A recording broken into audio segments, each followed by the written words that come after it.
Shout out my people over at Insomniac, Daniel's son. You know, this is the last day that I'm 27. God willing, I'm gonna beat the 27 club today. I'm not gonna end up like Jim Morrison, R.I.P. You know, Jimi Hendrix, R.I.P. Janis Joplin. Yo, we're gonna be 28 tomorrow. So you know what it is. This is a rare, exclusive shout out. Insomniac.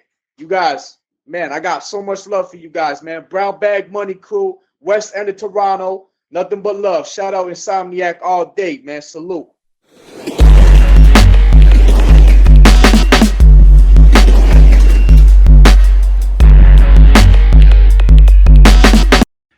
In the house, we have one of the dopest MCs coming out of Toronto, Daniel's son. In the house, Insomniac MagazIne. What's happening, man? Man, shout out to Insomniac, man. You guys have been showing me a lot of love.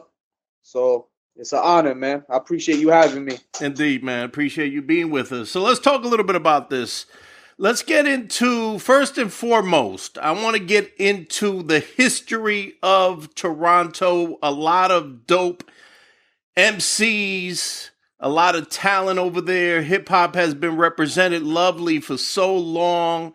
People like Choclair and Cardinal Official and also Frankenstein and on and on. Tell me a little bit about, I mean, that's a pretty good, I would say that's a good lineage to be a part of. Talk to me a little bit about your influences in hip hop, both in the area and also as a whole, if you don't mind.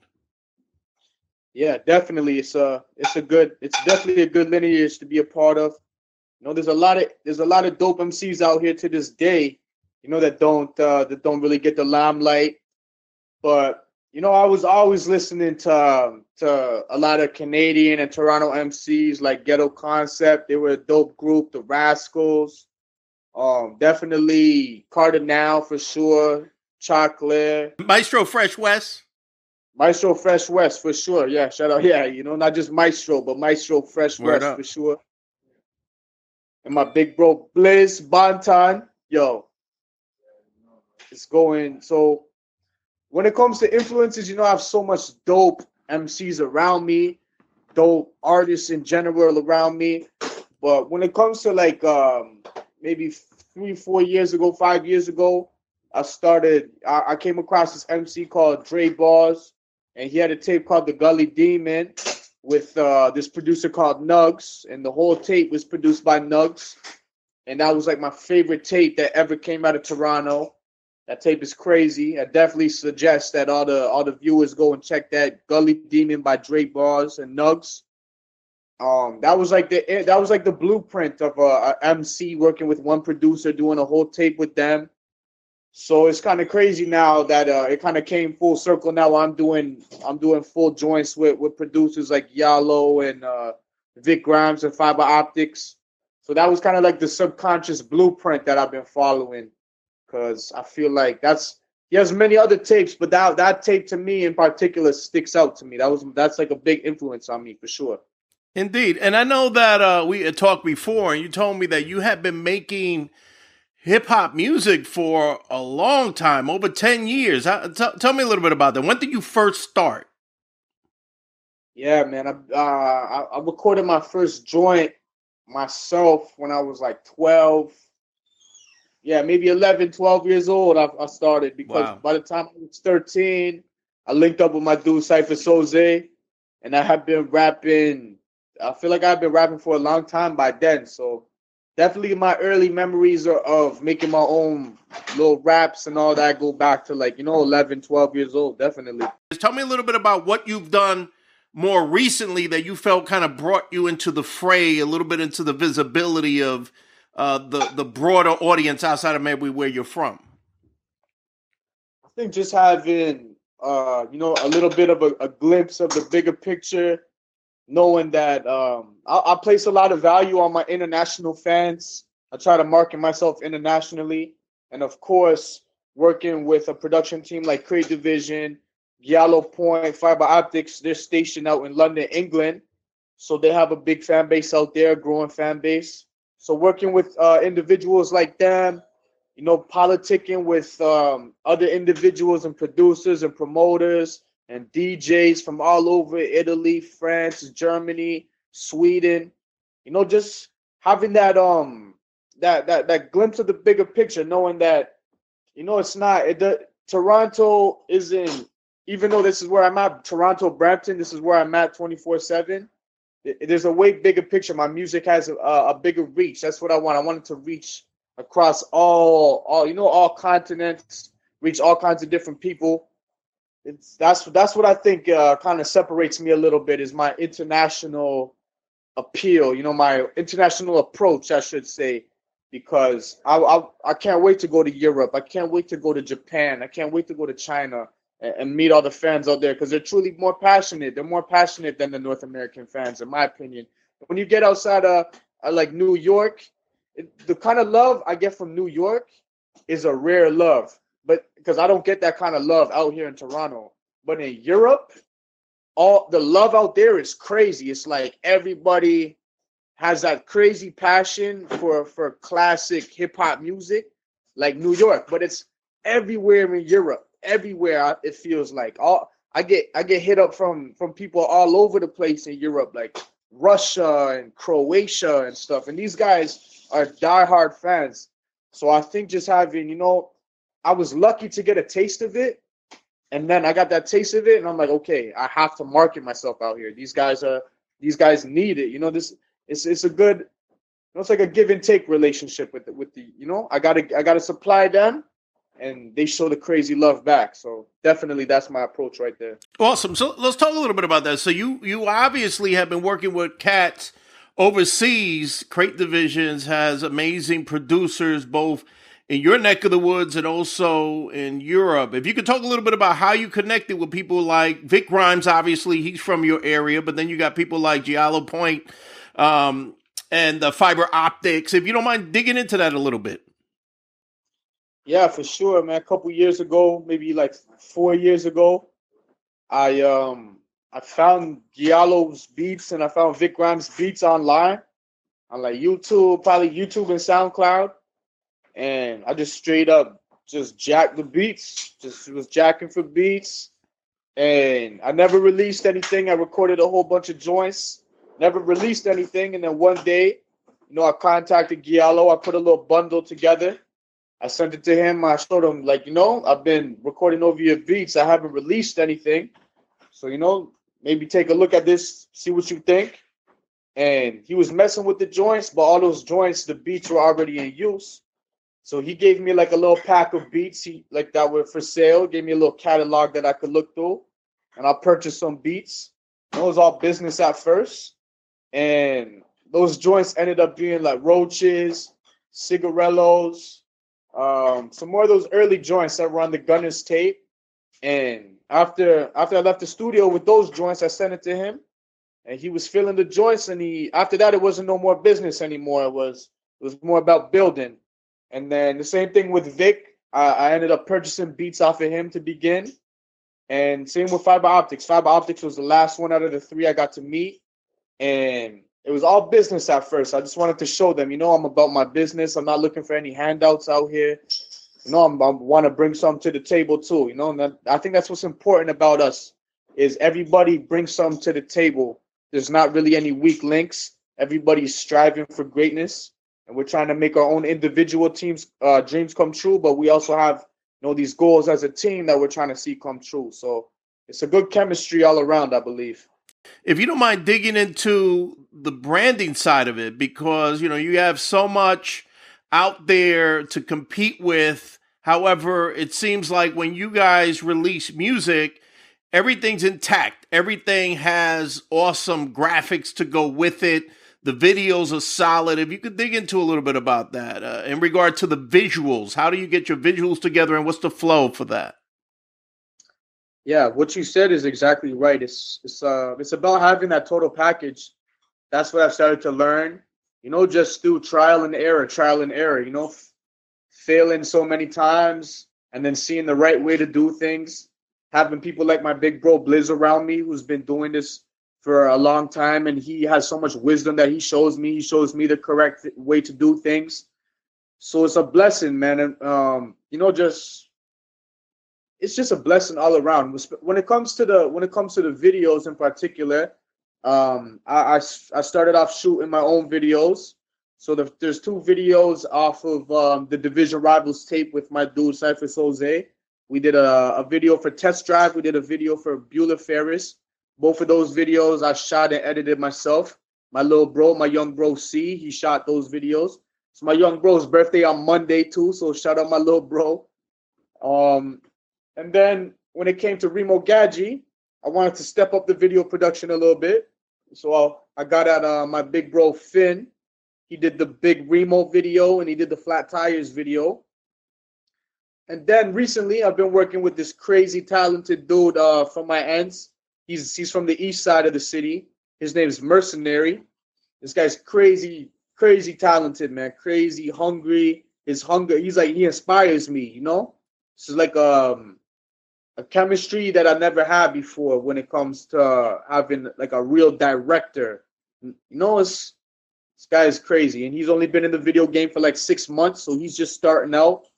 He's an 88 baby. I'm an 89 baby, so we're only 1 year away from each other. It's like a good chemistry. Like, I feel like this is supposed to happen. So we did the Young Memphis video, we did the Boakau video, and we did the Summer's Fucking Over video with Asun Eastwood. And I'm going forward. I'm going to be working with Mercenary on the videos for sure. And I believe the videos are very important. You know, you want to give them the audio, and you know, all these people, 1,000 people can hear your audios, but they don't know who you are. But like one person could see your video and they know who you are for the rest of their life, you know? People see you on the street, start hailing you up. Holy, that's so-and-so.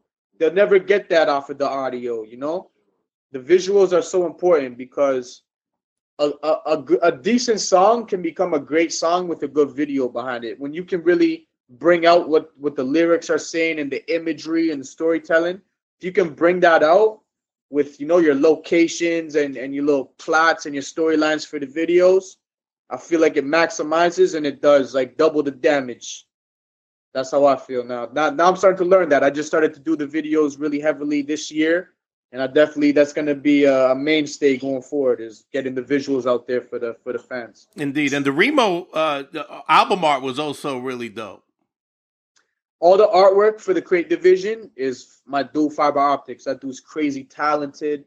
Like, yo, this guy does the artwork for like Jameson Whiskey and Chivas and stuff. Like, that's what he does. He's an artist at heart when it comes to lyrics, beats, making the imagery, making the artwork. That dude is one of the most talented people I've ever met in my life. Shout out my dude Fiber Optics, 100%. Awesome. UK hip hop, right? UK, man, London, England. They got something in the water over there. I swear, those guys are inspiring, man. Indeed. Talk to me a little bit about marketing. So obviously, SoundCloud has been a powerful tool to get your music out. You got your music videos on YouTube. What about social media? I know you're on social media. Talk to me about what you feel has been the most effective, or maybe a combination of different things to get your music out and connect with people. Yeah, man, I totally agree. I believe it's a combination of everything. It's all about strengthening the brand through all the platforms that you're able, you know, to take advantage of. So if you have your Facebook, you have your Instagram, you have your Twitters, right there, you have access to so many potential consumers and customers and connoisseurs of the music. So it only makes sense to take advantage of all three platforms. So I've been trying to take a balanced approach, not weigh one more than the other. You know, at first my Facebook was stronger than my Instagram and my Twitter. So it's like, you know, you got to beef up all angles. You got to bulk it up. And then that just coincides with your SoundCloud and your YouTube, to me, which I feel like the most important, you know, because you could go drop a picture on your Instagram, get 100 likes, but then you drop a song on your SoundCloud and you get no plays. So really, I want to get to those direct fans that are on the YouTube, that are on the SoundCloud, that are looking for the content, not necessarily, they're more wrapped up in the content. They're more checking for your art. Whereas the social media, that's more, they're checking for your personality. They're seeing what kind of person you are. They're seeing if they can vibe with you, which is also equally important because they want to put a face to the music. They want to know. You know, me, I'm just a regular guy out here. You know, I'm just a regular guy. That's what I show in my social media. You know, I'm nothing. I'm just me. I'm just Daniel's son. I'm not.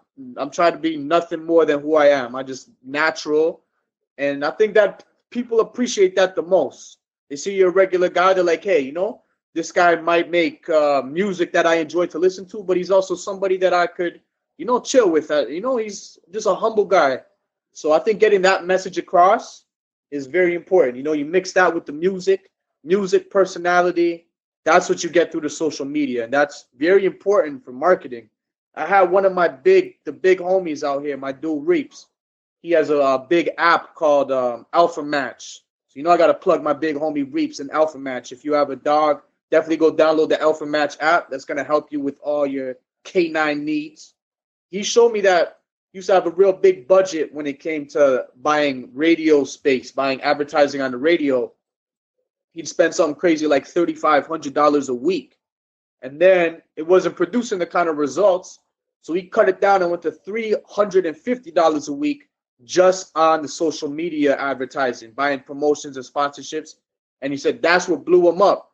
So once he told me that, and he told me, yo, son, you got to pay to play the game. If you're not paying to get your stuff to advertise and you're not paying to market, you're not trying to put your $1,000 in, make 2,000 back, you're not even playing the game. You can't even consider yourself competition.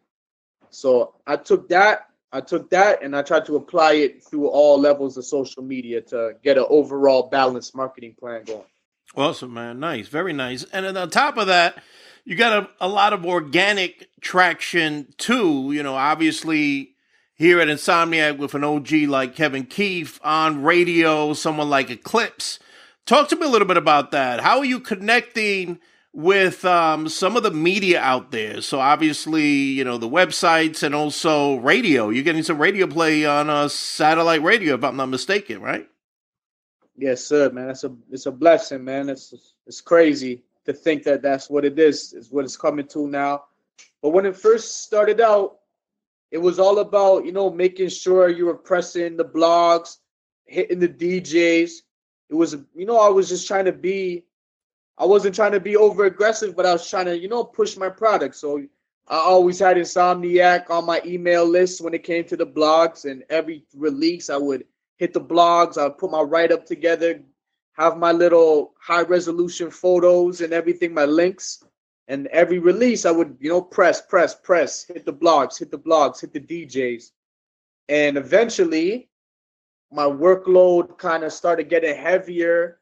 So I wasn't really able to, I wasn't really hitting the blogs as much, but I had hit them so many times that they were starting to reciprocate it and they were starting to check for me naturally. So I would just, you know, it would just be like I would drop a track and the blogs would pick it up. Fortunately, it's a blessing. I appreciate it. I appreciate all the blogs, every blog, everybody that takes their time out of their day to check for new hip hop and try and put the fans onto new artists. They're the ones, they're the tastemakers that push the culture forward. They do a lot. I appreciate all of them. I appreciate you guys for sure. So that's what it was at the start. It was about putting the full court press on, making sure I was doing my due diligence to make sure that my product was received properly. And then when it came to the DJs, Giallo had a lot to do with that because Giallo has traction with the DJs before I was ever a part of the picture. Him working with Smooth and Hus Kingpin. And Giallo has a long resume too. It goes deeper than just them. Giallo's deep in the game. So me coming up under his wing, it was natural for the DJs that were checking for Giallo's tapes to, oh, Giallo has a new tape with this kid named Danielson. Let me check who this kid is. And fortunately, some of the joints resonated with them. And man, people I consider legends like DJ Eclipse, he picked it up and I got his email and I would start hitting his email with joints and I would only hit him. Literally, I only had DJ Eclipse's email. I would hit him. Next thing I know, other legends like DJ Premier are playing the joints. Tony Touch is playing the joints. Sway is playing the joints. PF Cuttin is playing the joints. So it's a crazy blessing. It's like a hard work meets an opportunity. And I really, shout out to DJ Eclipse because he has a lot to do with that. I asked him, I was like, I send these joints to you. I hear DJ Premier playing it. I hear Tony Touch playing it. And he says he has these DJ pools that he shares his the joints with. So it's crazy, man. I can't believe it. I can't believe it. The day I found out that DJ Premier played my joint, that day made me realize that anything can happen. That's right. Nothing is impossible anymore. Because me being from where I'm from out in Canada, whoever thinks that a legend, the greatest producer of all time, in my opinion, DJ Premier is gonna play your joints, Indeed. It's crazy, man. So I got a lot, I owe a lot to Giallo, and I owe a lot to DJ Eclipse, and I owe a lot to hard work as well, Anything can happen through hard work. Awesome, man. So tell me a little bit about what's next, man. You've been dropping hot music, seem like every week. What's next? What's next for Daniel Son? Man, more drops, more hard work, man. I'm trying to mash the gas through the Florida whip. I got this tape I'm dropping tomorrow, actually. My birthday's tomorrow. I'm dropping this tape called the Moonshine Mix. That's produced by Vic Grimes and Fiber Optics, Crate Division. Also, shout out my man in Italy, Andrea Kunz, Tough Kong Records. We have the vinyl release for Remo Gadji. The pre-order just opened up. You can get that at toughkongrecords.com. They got a black vinyl, but they got a crazy crystal clear vinyl. That's the one that everybody's trying to get right now. So, shout out to Tough Kong Records. Shout out to Italy. I'm gonna be out in Rome politicking with them. I love Europe. I love European fans, man. I love it, man. Shout out to them, man. That's Moonshine Mix dropping tomorrow, probably at noonish. I'm gonna drop it. Bandcamp, SoundCloud, YouTube. More to follow. Then I got a tape with Giallo, my follow-up to Remo Gadji. That's gonna drop in December, called Santa Maria. And then me and my dude Cypher Soze, we're gonna follow up the Division Rivals tape. So it's gonna be a busy end of before 2018 reaches. There's gonna be a lot of work that happens. Awesome, man. Well, I want to wish you continued success. Insomniac MagazIne got your back. We've been covering you for a while, and we continue to support the cause and make it happen. And real hip hop is alive and well, thanks to not only Daniel's son, but also obviously Division crew and so many people that are coming through with real hip hop. And obviously, you're on that list. We see you. You're there. Yo, it's so true, man. You guys put me on so many artists, man. And you guys be showing love to so many artists. Like Recognize Ali, Crime Apple, Al Divino, Esty Knack.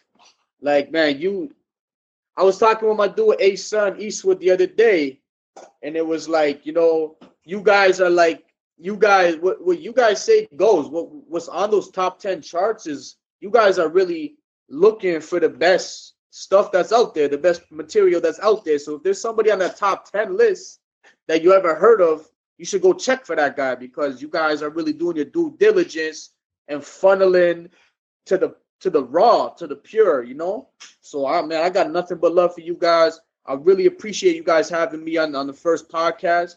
And anything going forward, man, I'm definitely gonna be in New York. We definitely got to link up when I'm out there. And anything you guys got going forward, man, anything you need from me, man, it'll be an honor, to help you guys out, to show some love back for all the love you showed me.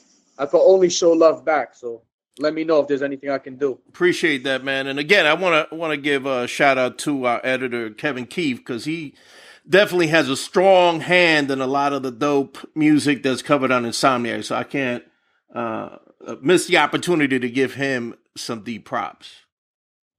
Not at all, man. Shout out Kevin Keith. Yo, it's a beautiful thing, man. I really appreciate everything that you guys have done to try and spread my music and spread Crate Division music and spread the underground and the artists on the come up in general. You guys are doing a real noble act, man. I salute you guys to the fullest. Appreciate that, man. We'll be catching you new music. Sure enough. Take care. All right, Daniel, son. Peace, man. Yes, sir. Peace, man. Peace.